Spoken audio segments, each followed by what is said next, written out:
this is an understanding, this is the going within, the self-reflection piece. And key to that is your self-belief and your self-confidence. And as you described, owning your space.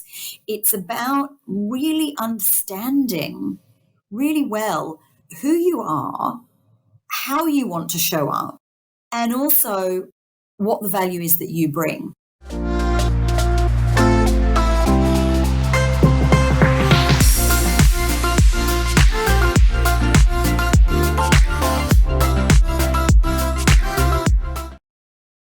Hi there and welcome to the Career Success Coach podcast. I'm your host, Sarah Makris, and today I have with me Sue Rosen, who is an executive coach, and today we're going to be talking about executive presence.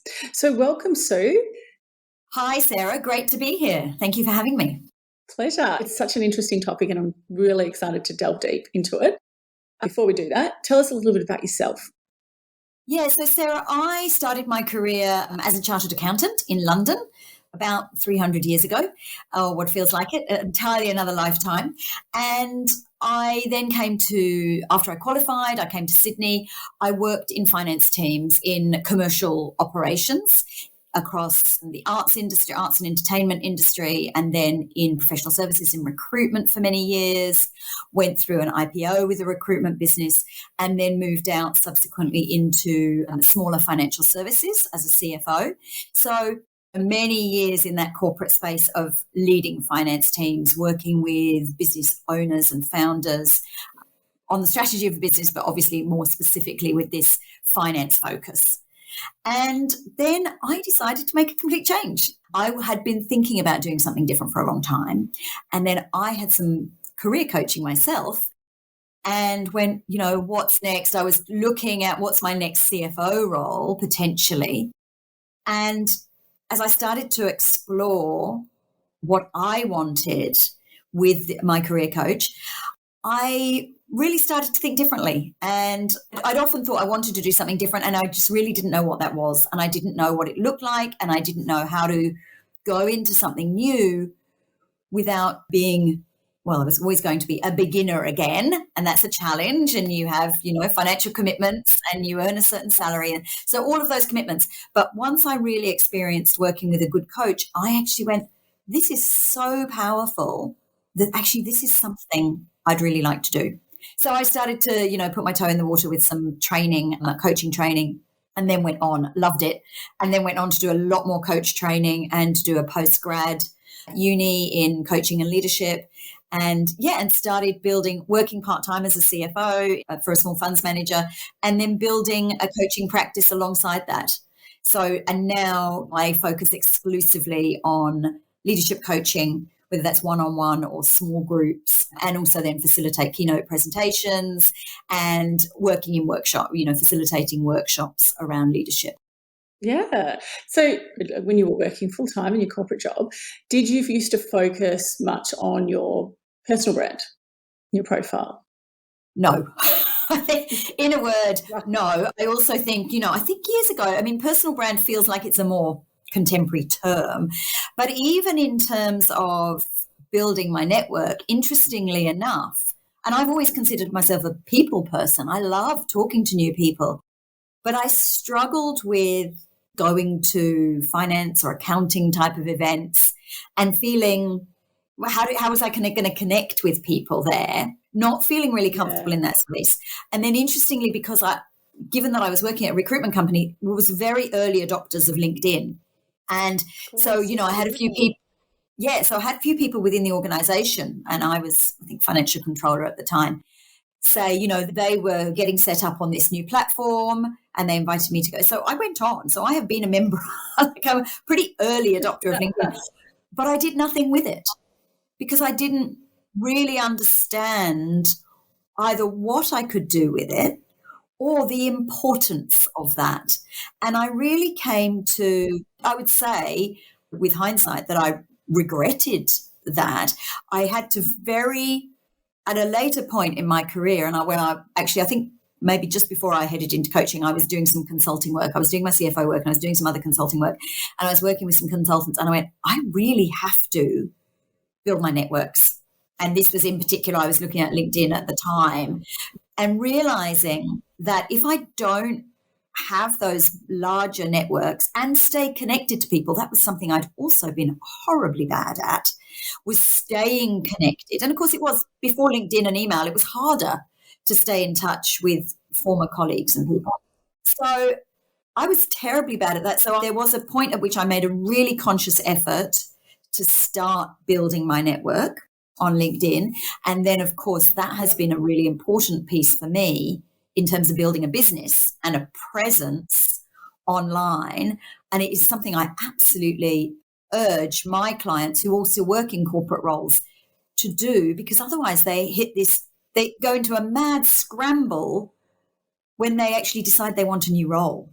And then it's like, how can I reach out? And then people feel icky because they're only reaching out to people when they want something, as opposed to seeing it as relationship building over time, creating a picture of who you are as a leader, how you operate in the world, what's important to you, how you interact with people. I just spoke to somebody a few days ago who's looking for a new role, and she's only just in the last month, I think, gone onto LinkedIn. And I was like, okay, this is going to be, that's going to be a challenge. A challenge, yeah. Better to start now or before, ideally, you actually need it. And the thing is too, it's so much more than just having a job too, like getting a job, because there's opportunities that are coming. And it was funny, I had Susie McInerney, who's in one of the other episodes we had recently, who's in a CEO of a recruitment company, 6 Degrees Executive, and she was talking about how the recruiters are looking at those people, those sort of ones to watch. So there's an opportunity out there, even if you have no interest in building your profile on LinkedIn, or to be out there doing stuff. There is a payoff in the end. There is definitely reward. You talk a lot about executive presence, which I think is a really interesting topic, and I spend some time with my clients on this too. And I suppose I want to hear from you, like, how do you sort of describe executive presence? Because it's quite an interesting word, really, isn't it? It can be a lot of different things, but I'd love to hear from you how you describe it. Yeah, I think it can be used in ways that are really nebulous, they're intangible, and sometimes people get this feedback about needing to develop more executive presence or more presence and to be in the leadership suite, and they don't really know what to do with that, because we don't, it's about getting specific about what does that mean. And I do think it can mean something a little bit different for each person in terms of what they need to work on. We'll come to that because I think there's different elements of it. So I was thinking about this and started to dive into, there's not a huge amount of literature out there about it, but to dive into the literature there is, and really landed on this idea that it is an ability to inspire the confidence of others in your capabilities and your potential, even when you're under pressure. So there's a piece there about being able to speak up, being able to behave in ways that other people listen, and being able to stay calm, to be able to step up in a crisis. So I think it's a combination of these, personal traits and behaviors that create this image, because I absolutely believe leadership, executive presence, they all come from within an individual, but they are also all about the perception of others. It is about image you create, but not in a put a mask on kind of fake imagery. It's this piece about actually what do people experience when they interact with you? And to work on that, you have to start by looking inward, but it's absolutely critical that you also seek feedback and understand how you're interacting with other people. That's really interesting. I remember being at a leadership meeting years and years ago, and each one of us had to describe how we behaved when we were really, really stressed. I thought that was really interesting because everyone sort of reflected in their different ways. When I started my career in PR, and one of my first PR launches, I was really young, like really, really young. I mean, really early 20s. We were at the Royal Children's Hospital for a launch for something, and something had happened, and as it happens, the media had turned onto a totally different topic for the day, because I think it's something to do with the sheets at the Children's Hospital. Anyway, and my boss turned to me and said, "Whatever you do not look stressed." And that was really interesting. Do not look like we're in a panic or we're stressed. I thought it was good advice. I've taken it with me along the way. Always remain calm. Yeah. It comes back to that kind of emotional regulation piece, doesn't it? How do we manage ourselves? Yes, yes. So, like, I know for me, the more stressed that I am, probably the quieter I am. What are sort of the different ways people behave? Yeah, I think there's a number of ways. And sometimes some people get very flustered and very distractible and unable to, and I mean, this, unable to focus on any one thing. Some people, as you say, withdraw into themselves, and others go out. I suppose it's that fight, flight, freeze response, isn't it? And others go out fighting. Yes, of course. No, and I actually, because I always like sharing this story, I was working with a client and he acknowledged, once we built up some trust and understanding, that he was always up for the fight. Right. And of course, in an extreme situation, which is, great, he wasn't avoiding conflict. He was always going to be open for rigorous debate. But of course, how it could sometimes turn up was really confrontational and aggressive. Yeah. So I see people sometimes at kind of different ends of the spectrum, in a sense, when it comes to executive presence, that you want to be cool, you want to be confident, but you don't want to be arrogant. You want to also cultivate humility and the ability to listen to other people. Yes. So I see clients at both ends of that, someone who's always coming out for the fight, and then another client who brilliant at what she does, but really lacking the confidence to actually speak up and articulate and ask for what she wants in her career next. And that's an interesting point, because there is obviously how you deal with stress, and that can impact how people see you, but also just in your day-to-day interactions around, say, the board table, leadership team table. I often have discussions with people and I remember this when I was in the corporate world, that there might be somebody out there trying to cut your grass, for example. You're in charge of this area and there's somebody over there that you just feel like is always cutting your grass, and it's like, hang on a minute, get back in your side of the domain where you are. And one of the ways that I sort of talk to my clients about this is really about kind of being that, owning your space and being that expert in that space, and really making sure everybody understands the value you bring in that space. But is there some other tips that you would give in terms of, if you've got that situation where people are just encroaching on your area? I think it's absolutely about understanding. I mean, I work with a model of executive presence that I developed, and I kind of see three elements. And the first one is, as I said, this is an understanding. This is the going within, the self-reflection piece.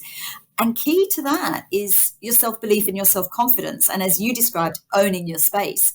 It's about really understanding really well who you are, how you want to show up, and also what the value is that you bring.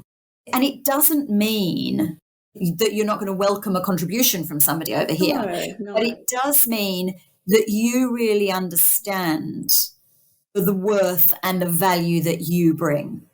With some clients and it can be quite context or situational, I think, as well, who, I've worked with clients who are very confident and fantastic with leading their own team. Yep. And then they move into perhaps a leadership team meeting, or more importantly, a board meeting, and they feel intimidated, or they naturally defer to people with particular titles, or one woman that was working with a board of older grey-haired white men. Yep. For her was triggering something her, and, I have to defer to their expertise. And what was interesting was that she had an absolutely different lived experience, and she had really, really different expertise. She had all the finance and operational expertise. This was a legal partnership, so they were legal experts. So yes, they're experts in their field, but for her, it was how could she really learn to embrace and embody everything that she was bringing. Yeah, I can see how that would happen, especially with that hierarchy thing, and an older man, and you've got the father thing. That's kind of, you sometimes have to unpack some of that. What are your own internal assumptions about how hierarchy works, and challenge those things? Other people have no issue with challenging everybody around them. It's sometimes about acknowledging, and then thinking about the other client who always came out fighting. For him, So I always say that, the first piece is the looking within in and understanding your own value. The second piece is around humility and understanding the value and the contribution that other people make. It isn't that he's an arrogant man. It's more that he very tightly holds on to his expertise. So there's a balance there between owning your space, but not holding on so tightly to having the correct or the right answers, and actually allowing yourself to be more vulnerable, which enables you to bring more humility to the conversations that you have with other people. So that I see as a kind of the second part. Yeah, and I think sometimes it really does depend a lot. And like you said, it's an individual thing, hence executive coaching. And I'm sure when you spend your time with your clients, each one is different. But I think also too, like depending on the culture of the team as well, how you come across is completely different. So that's something sort of really challenging as well. Your environment, the system in which you work, is always going to influence your ability to express and articulate that. And you're right. So, as coaches, we work with people to encourage them to challenge that scenario. In that instance that I gave, they were actually quite open to being challenged. Actually, once this CFO, COO kind of role, once she really stepped into that, I think they found it a little surprising maybe initially, but over time, they've started to really see what she could bring. And what was interesting, because she also had very good relationships with other senior leaders, that then also feeds into the perception of the board. Definitely. And that's definitely something I'm really encouraged my clients is that strategic networking, and who you need in your sort of boat today might be very different to who you had 5 years ago. Yeah, that's really interesting point. So sitting there listening to this podcast right now, and you're thinking, I'm not really sure if I need to be working on my executive presence, what sort of signs would you be getting that might be telling you, okay, I'm not, this is something I might need to work on? Yeah, it's an interesting question, and actually something I've been giving some thought to recently, and I'm thinking, I kind of maybe need to develop something to really measure or assess this more. And I haven't landed on that yet. But I think there are a couple of ways. There are a couple of indicators. So one obviously is very explicit. Sometimes people actually are given this feedback.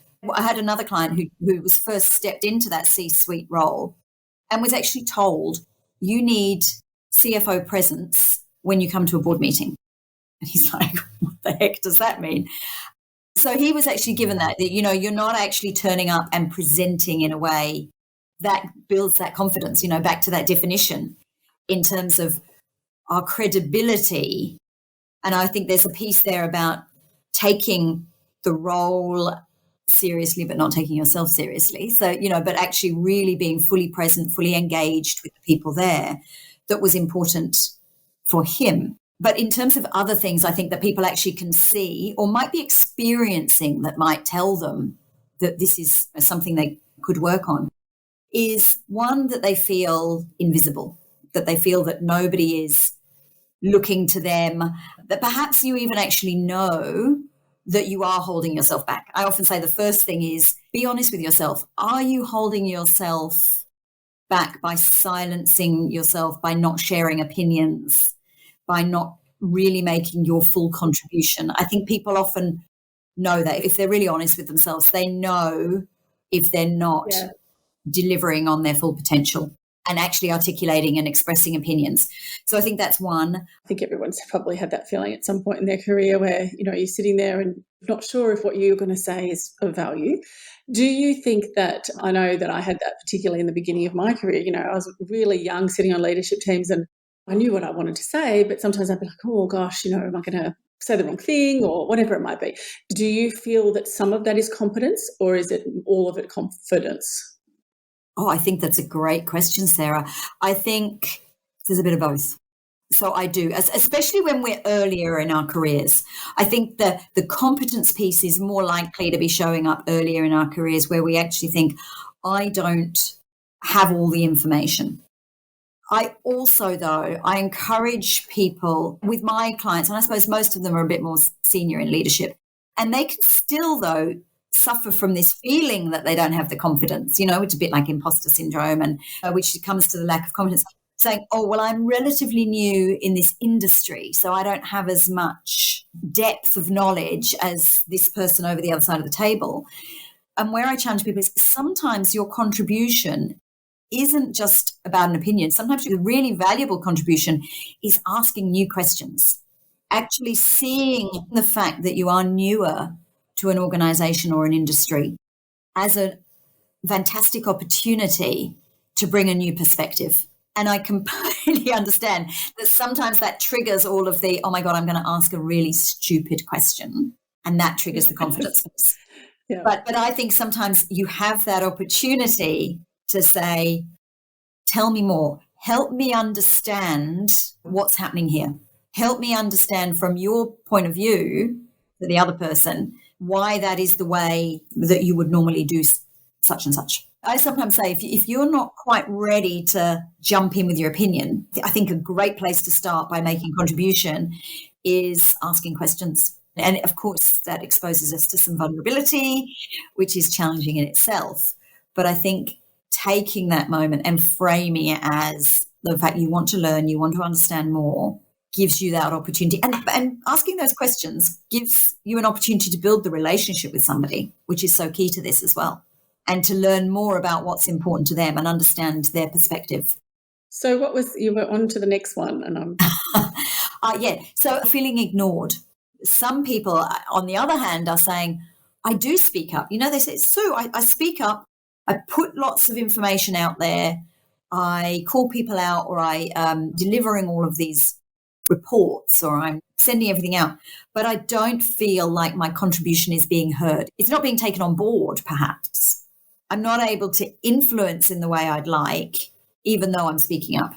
And one of the things I always think here is this comes to then that what I talked about being the second element of about our ability to listen, to be compassionate with the other person, to be able to see and hold multiple perspectives rather than sometimes we, in whatever our functional expertise is, we think, I'm the expert, this is the communication, or this is the report that you need. We need to step back from that a little bit, hold that more lightly so that we can actually ask questions and understand, well, what is it this person thinks they need? And actually start to address their needs. For example, I'm a CFO, and so there are definitely regulatory or compliance or governance issues that I need this person over here to take seriously. But if I understand what the person over here is driven by or what's most important to them, I can connect the two, that I hold the different perspectives, and I start to then hone my own ability to communicate in such a way that they can hear me and influence. Because I think often what happens is when we feel we're being ignored, we're saying it, but we're saying it in a way that's clearly not resonating with the other person. And the only way we get around that is to listen more, to really try and understand where they're coming from. One of the things that I often get my clients to do is to think about, how do those people describe the problem that you solve? Yeah. And, that is a really good way to sort of get in their head, and think, well, if their biggest problem is X, how do you solve that and how do they explain that? Yeah. So really, I think that's a really, really important point. It just makes such a big impact as well. Yeah. Once you sort of nail that. We can be both trying to solve the same problem, can't we? And we're coming at it from such different angles that our language doesn't seem to connect.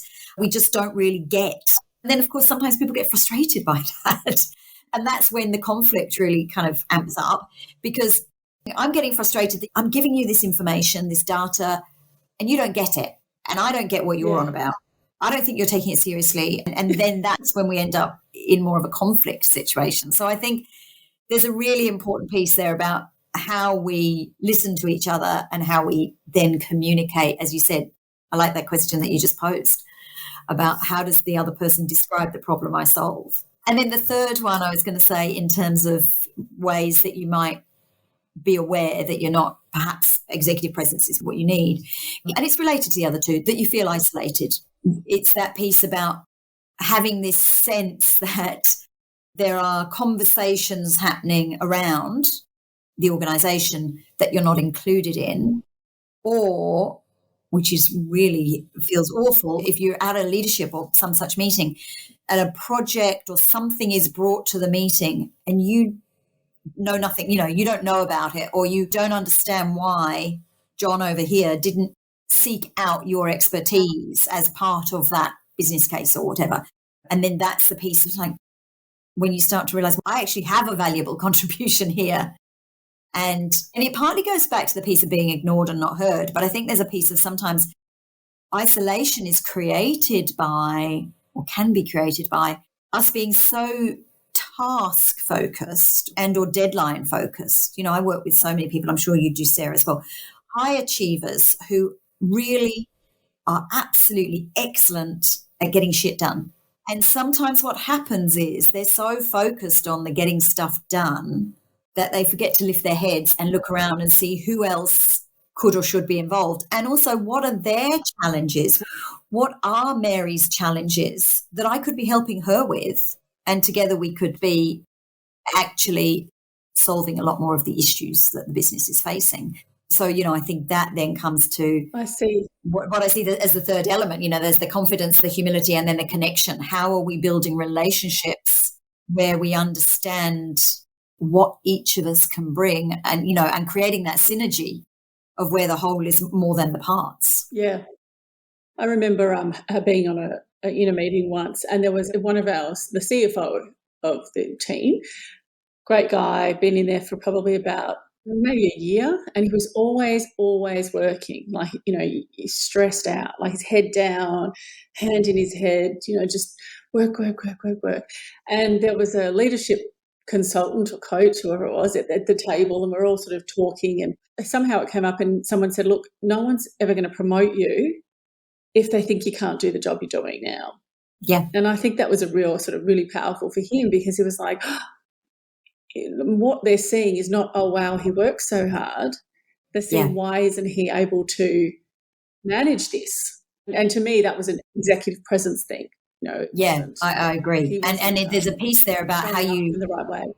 Yeah, how you define success for yourself and managing your own energy. And as you say, and then managing your own energy so that you can build relationships with people, because you're also not going to get promoted. And I think that's a great point, that if it takes you 24/7 to do the current job, how are you possibly going to step up into the next thing? If you're struggling to let go of all the hands-on, the doing, how are you going to step up and manage more people? Because if your inclination is to just put your head down and do, and that, I have to say, this is something I have to challenge a lot of clients on. So it seems to be I can imagine. One. And I also think it's partly because we get rewarded and respected earlier in our careers, especially. We get rewarded and respected for our ability to have technical expertise and knowledge and do lots of stuff. And so there's a real shift. Execute. Yeah, execution. And there's a real shift when we move up into leadership roles. Yeah, I do see that a lot too. And that's where that sort of focus, unfortunately, people forget to focus on their profile, especially like in how they're seen, and in their industry, are they building a brand out there, because they are so good at what they do. But, things can change quickly, or you can change, you can say, well, I've had enough of this. I actually want to go and do that.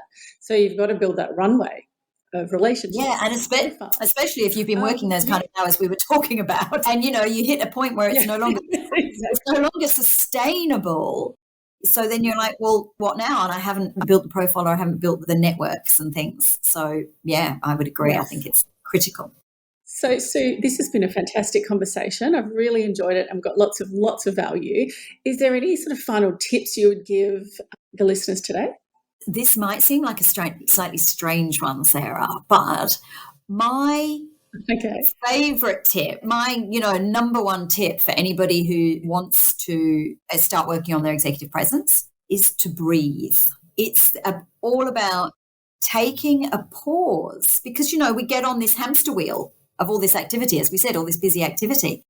So I say to people, one is, you need what I call a strategic pause, where you stop, you take time for reflection about what's important to you, who you want to be as a leader, how you want to show up, because that's where the work on executive presence starts. So there's creating that strategic pause, and also just taking a breath, because it physically gives us that opportunity, rather than these kind of little high stress breaths from the top of our chest, breathing down into your belly and slowing your breath down, kind of kind of considering your posture, and it changes how we operate in the moment, because we, when we're in that triggered stress response, our brain narrows its focus. We lose our ability to see the big picture, and we lose sight as well of what's important to us. So that's what I encourage people: create a strategic pause regularly. This is not a one-off. Regularly, when you stop and reflect, when you can stop and reflect on who you want to be as a leader, and then multiple times every day, just stop and take a conscious breath. And, we're all breathing all the time, but take a conscious breath deep into your belly so that you settle your nervous system and get back in touch with, what's really important to you. I love that. So for anyone who wants to reach out to you and learn a bit more about what you do, where can they find you? I'm very active on LinkedIn, so Sue Rosen on LinkedIn. You'll find me. And also my website is suerosen.com.au. Those are the places, most likely to find me. So thank you so much, Sue. If you've enjoyed this episode, please subscribe, leave a review, and I look forward to seeing you next time. Thank you. Thanks, Sarah.